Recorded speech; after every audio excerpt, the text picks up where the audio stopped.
2 years of work has gone into this case. So yes, it's hard to put into words. I mean, it's very stressful, but to be able to get to this point and get closure for the family is phenomenal. I'm sure this closes one chapter.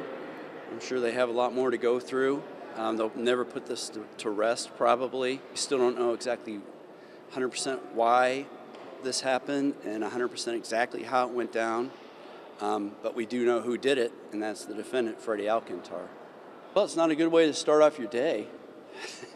I mean, you're going in expecting to continue presenting evidence, and then you're hit with that. So I thought we'd prevail on that, and we did, and we got it to the jury. So that's the main thing. It was a speed bump, but we made it through that.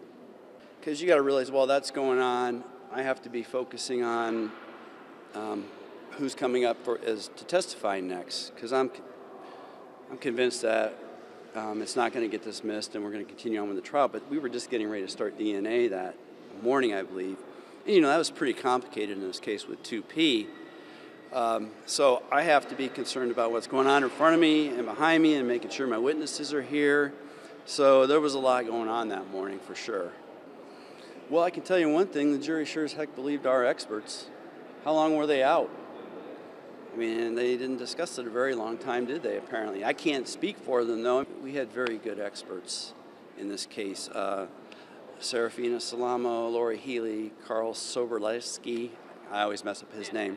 But they're very well-informed, educated, bright people that make our job a heck of a lot easier when we work with professionals like that. Obviously we'll ask for the higher end of the stick, and I'm sure the defense will ask for the lower. We'll see where we fall. That's up to the judge. It was a culmination of a lot of things. The DNA, him telling the police he never left home that night. Thank goodness we were able to find him on a video at a gas station when he says he's home in bed at 2:30 in the morning.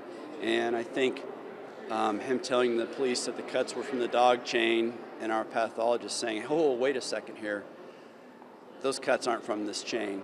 Whenever you kind of think back about the trial when it's over, everything's important, obviously, that we think if we put somebody on the stand. So what one thing it was, I think it's a culmination of everything.